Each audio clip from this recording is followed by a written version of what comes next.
മൗനരാഗം സീരിയലിലേക്ക് എല്ലാവർക്കും സ്വാഗതം. അപ്പോൾ കാർത്തിയെ പറയുക, നമ്മൾ കാരണം ദിലീപേട്ടൻ്റെ ആപത്തും സംഭവിക്കരുത്. ലക്ഷ്മിയമ്മ പറയുക, അല്ല കിരൺ എവിടെ മോളെ? അപ്പോൾ കല്യാണി പറയുക, കിരണേട്ടൻ കല്യാണ മണ്ഡപത്തിൽ ഓടി നടക്കുവാണ്, ഫൈനൽ ഡെക്കറേഷൻ ഞാൻ ചെയ്യാമെന്ന് പറഞ്ഞിട്ടുണ്ട്. അത് തലേദിവസം മതിയല്ലോ, അതിനുള്ള ഒരുക്കങ്ങൾ, ബാക്കിയുള്ള ഒരുക്കങ്ങളൊക്കെ നടക്കട്ടെ എന്ന് പറഞ്ഞു. ഇതൊന്ന് കഴുത്തിലിട്ട് നോക്കിക്കേ ചേച്ചി.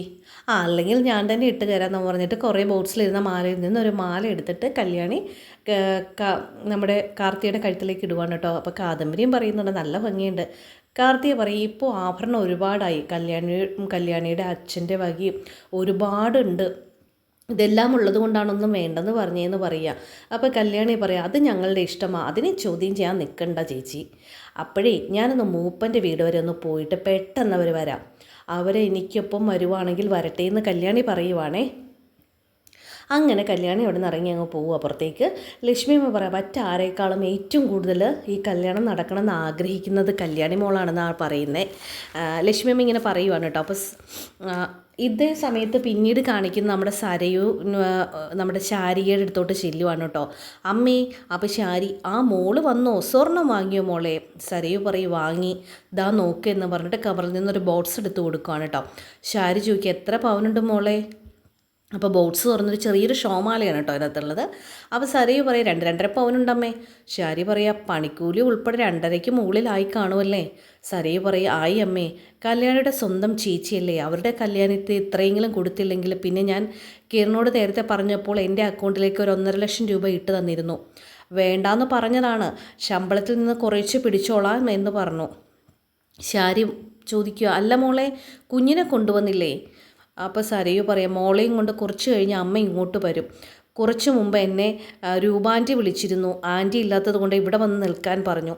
ശാരി പറയാം, നമുക്കെല്ലാവർക്കും കൂടി ഇവിടെ നിൽക്കാം മോളെ. യാമിനി കുറച്ച് കഴിഞ്ഞ് കല്യാണ വീട്ടിലേക്ക് പോകും. പുറത്ത് നിന്ന് പാചകക്കാരാരെയും വിളിക്കുന്നില്ല, കാർത്തിക്കും അവളുടെ അമ്മയ്ക്കും ഭീഷണിയുണ്ടല്ലോ, പരിചയക്കാർ മതി പാചകത്തിനെന്നാണ്. അപ്പോൾ സരയു പറയാം, അല്ലെങ്കിൽ തന്നെ കല്യാണ ഓഡിറ്റോറിയത്തിലല്ലേ അമ്മ നടക്കുന്നത്, തലേ ദിവസത്തിലുള്ള ഭക്ഷണമൊക്കെ ഒരുക്കിയാൽ മതിയല്ലോ, അതും കുറച്ച് ആൾക്കാരല്ലേ ഉള്ളൂ എന്ന് പറയാം. അപ്പോൾ ശാരി പറയാം, എങ്ങനെയെങ്കിലും ആ കല്യാണം ഒന്ന് കഴിഞ്ഞാൽ മതിയായിരുന്നു അല്ലേ മോളെ എന്ന് പറയാം. അപ്പോൾ സരയു പറയാം, ഞാൻ മനോഹറിനെ കൊല്ലാൻ നടക്കുന്നത് പോലെയാണ് കിരൺ ഗംഗപ്രസാദിനെ കൊല്ലാൻ നടക്കുന്നത്. ശാരി പറയാ, അവൻ എന്തൊരു ജന്മമാണ് മോളെ, കിരൺ തല്ലിച്ചതച്ച അവൻ ചത്തില്ല, കാട്ടിലെ മൂപ്പൻ ചികിത്സ നടത്തി പഴയ രീതിയിലാക്കി അവസാനം അവൻ ആ മൂപ്പനെയും കൊന്നു. സരയു പറയാ, കിട്ടിയ ചാൻസ് മുതലാക്കിയില്ലെങ്കിൽ ഇങ്ങനെയൊക്കെ വരുമേ. കിരൺ അവൻ മരിച്ചു എന്ന് ഉറപ്പ് വരുത്തണമായിരുന്നു, അതിന് പകരം കൊക്കയിലേക്ക് തല്ലിച്ചതച്ചിട്ടു. അതുകൊണ്ട് എന്തായി, അവൻ വീണ്ടും എന്തായി, ഒരുത്തൻ ഇപ്പോഴും ജയിലിലുണ്ട്, അവൻ എന്നാ പരോള് കിട്ടണമെന്ന് അറിയില്ല, അവൻ പുറത്തിറങ്ങിയിട്ട് വേണം അവൻ്റെ ശിക്ഷ എനിക്ക് നടപ്പിലാക്കാൻ. എൻ്റെ കോടതിയിൽ അവന് ജയിൽവാസോ ജീവപര്യന്തോ ഒന്നുമില്ല, വധശിക്ഷ മാത്രമേ ഉള്ളൂ. എപ്പോഴും അവന് വേണ്ടി എൻ്റെ ബാഗിലൊരു കടാര ഞാൻ സൂക്ഷിക്കുന്നുണ്ട്. ഇതൊക്കെ കേൾക്കുമ്പോൾ നമ്മുടെ ശാരിക്ക് ടെൻഷനാവുന്നുണ്ടേ. ഒന്നെങ്കിൽ എൻ്റെ അച്ഛൻ ജയിലിട്ട് അവനെ തല്ലിക്കൊല്ലും, അല്ലെങ്കിൽ പുറത്തിറങ്ങുന്ന സമയത്തേക്ക് അവനെ ഞാൻ കൊല്ലും.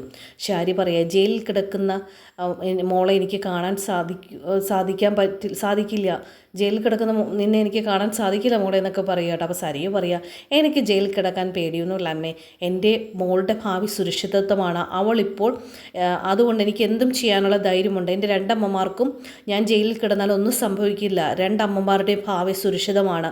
അവൻ്റെ ജീവൻ പൊലിയാതെ എനിക്ക് സ്വസ്ഥമായിട്ടൊന്നും ഉറങ്ങാൻ സാധിക്കില്ലമ്മേ. 2 ദിവസം കഴിഞ്ഞാണല്ലോ കല്യാണം, നമുക്കൊന്ന് പോയിട്ട് വന്നാലോ എന്ന് പറയുവാണേ. പിന്നീട് കാണിക്കുന്നത് നമ്മുടെ കാദംബരിയും ശാന്തേച്ചിയും കൂടി ടേബിളിൽ ഇരുന്ന് പച്ചക്കറിയൊക്കെ നുറുക്കുവാണ് കേട്ടോ. അപ്പോൾ രതീഷ് അങ്ങോട്ട് വന്നിട്ട് പറയാം, ആഹാ എന്തായി, ഇങ്ങനെയൊക്കെ ഇരുന്നാൽ മതിയോ?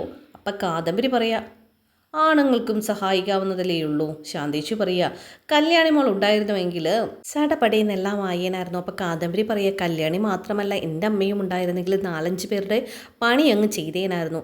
എല്ലാവർക്കും അത് പെട്ടെന്നൊരു വിഷമാകട്ടെ, രതീഷിനും ശാന്തേച്ചിക്കും. അപ്പോൾ രതീഷ് പറയുക, കല്യാണി വേലുവിനെയും പെണ്ണിനെയും കാണാൻ പോയിരിക്കുമല്ലേ, ചിലപ്പോൾ അവരെയും കൊണ്ടായിരിക്കും വരുന്നത്. ഈ സമയത്ത് അവർ ഇങ്ങോട്ട് വരുന്നത് നല്ലതാണ്. വേലുവിനെ ഗംഗപ്രസാദിനോട് നമ്മളെക്കാൾ ദേഷ്യമാണ്, അതുകൊണ്ട് അവനെപ്പോലെ ഒരാൾ കൂടെയുള്ളത് നല്ലതാണ്. സമയത്തേക്ക് നമ്മുടെ അമ്മുമ്മ പറയണേ, ഡാ മക്കളെ അമ്മുമ്മ എത്തി. അപ്പോൾ രതീഷ് പറയാം, അമ്മുമ്മ എത്തിയല്ലോ, ഇനി 4-5 പേരുടെ പണിയൊക്കെ ചടപടാന്ന് അമ്മുമ്മ ചെയ്യുമല്ലോ. അപ്പം ശാന്തേച്ചി ചോദിക്കുകയാണ്, കുറച്ചുകൂടി നേരത്തെ വരണ്ടേ അമ്മേ? അമ്മുമ്മ പറയാ, നല്ല സുഖമില്ലായിരുന്നടി, നല്ല തലച്ചുറ്റലൊക്കെ ആയിരുന്നു. അപ്പോൾ കാദംബരി ചോദിക്കുക, അയ്യോ എന്നിട്ട് അമ്മൂമ്മ എന്താ പറയാതിരുന്നത്? അമ്മൂമ്മ പറയാം, പറഞ്ഞാൽ പിന്നെ എല്ലാവരും കൂടി അങ്ങോട്ട് വരില്ലേ? അമ്മൂമ്മ പറയും, കല്യാണമോൾ കാട്ടിലേക്ക് പോയിരിക്കുമല്ലേ, ഞാനിപ്പോൾ കാർത്തിയമോളെ കണ്ടപ്പോൾ പറഞ്ഞായിരുന്നു. കാദംബരി പറയും, കാട്ടിലെ കാര്യങ്ങളൊക്കെ അറിഞ്ഞില്ലേ അമ്മൂമ്മേ? അമ്മൂമ്മ പറയാം, അറിഞ്ഞു. കിരൺമോൻ്റെ ഭാഗത്ത് തെറ്റുണ്ട്, തല്ലിക്കൊല്ലാൻ അവസരം കിട്ടിയതാണ്, അത് കളഞ്ഞു കുളിച്ചു. അപ്പം ശാന്തേച്ചി പറയാം, ഒരു തവണയാണ്, ഒരിക്കൽ അന്ന് വീട്ടിൽ കിട്ടിയിരുന്നു, അന്ന് പോലീസിനെ വിളിച്ചേൽപ്പിച്ചു. അമ്മൂമ്മ പറയാം, ദൈവമേ, ആ കൊച്ചിൻ്റെ കല്യാണം ഒന്ന് നടന്നി കിട്ടിയാൽ മതിയായിരുന്നു എന്ന് പറയാം. അപ്പം രതീഷ് പറയാം, കല്യാണം നടന്നു പറഞ്ഞിട്ട് കാര്യമുണ്ടോ? കഴിഞ്ഞാലും അവർക്ക് ജീവിക്കണ്ടേ? ഗംഗപ്രസാദിൻ്റെ പിടിയിൽ നിന്ന് അല്ലെങ്കിൽ അവൻ രണ്ടിലൊന്നെങ്കിലും സംഭവിക്കും. ഒന്നെങ്കിൽ അവനെ പോലീസ് പിടിക്കണം, അല്ലെങ്കിൽ അവൻ തീരണം. കാർത്തികയ്ക്ക് മാത്രമല്ല എല്ലാവർക്കും ഭീഷണിയുണ്ടെന്ന് രതീഷ് പറയട്ടോ. അപ്പോൾ ശാന്തേച്ചി പറയാണ്, ഇങ്ങനെ ഒരുത്തനെ എൻ്റെ ജീവിതത്തിൽ കണ്ടിട്ടില്ല. അപ്പോൾ കാദംബരി പറയും, ഇങ്ങോട്ട് വന്നപ്പോൾ അമ്മൂമ്മ കണ്ടില്ലേ? അമ്മൂമ്മ പറയുക, കണ്ടു. അവൻ ആ സെക്യൂരിറ്റിയെ പോലെ ഗേറ്റിൻ്റെ ഫ്രണ്ടിൽ നിൽക്കുന്നുണ്ട്. രതീഷ് പറയാം, അമ്മൂമ്മേ, അതാ രസം, പുറത്ത് നിന്ന് ആര് വന്നാലും പരിശോധിച്ചിട്ട് അകത്തേക്ക് കയറ്റും. അമ്മൂമ്മ പറയാം, കാദംബരി മോളെ, ഒരു കാലത്ത് ഒരു സമയത്ത് ഇവനെ പെൺകൊച്ചുങ്ങളെന്ന് പറഞ്ഞാൽ അവർ മരിച്ചു പോയാലും കുഴപ്പമില്ലായിരുന്നു. പക്ഷേ ഇപ്പം മൂത്ത മോൾക്ക് കാവൽ നിൽക്കുകയാണ്, മരിക്കാതിരിക്കാൻ വേണ്ടിയിട്ട് എന്ന് പറയാം. അപ്പോൾ രതീഷ് പറയാം, ആ മാറ്റം ഞങ്ങൾ അടുത്ത് നിന്ന് കാണുവാണ്. സത്യം പറഞ്ഞ അത്ഭുതമാണ്. സ്വന്തം മക്കളെ മരിച്ചാലും വേണ്ടില്ല എന്ന് കരുതിയ ഒരാൾ, പക്ഷേ ഇപ്പോൾ അതിൻ്റെ ഇരട്ടി ജയിലിൽ കിടക്കുന്ന മോനെ വെറുക്കുകയും അവൻ മരിച്ചാൽ മതി എന്ന് ആഗ്രഹിക്കുകയും ചെയ്യുന്ന ഒരാളാണ്. അപ്പോൾ അമ്മൂമ്മ പറയാണ്, അവനെക്കുറിച്ച് ഓർക്കാതിരിക്കുന്നതാണ് നല്ലത്. സ്വന്തം അമ്മ മരിച്ചിട്ട് കർമ്മം ചെയ്യാൻ പോലും വരാത്ത അവൻ ഒരു മനുഷ്യനാണോ? ഒന്ന് കാണാൻ പോലും അവൻ വന്നില്ലല്ലോ, നന്ദി കെട്ട നായയാണ് എന്ന് പറയുവാണേ. ഇവിടെ കാണിക്കുന്നത് നമ്മുടെ കാർത്തിക ഡ്രസ്സൊക്കെ ഇങ്ങനെ മടക്കി വെക്കുന്ന കേട്ടോ. അപ്പോൾ ലക്ഷ്മിയമ്മ അങ്ങോട്ട് വരുവാണ്.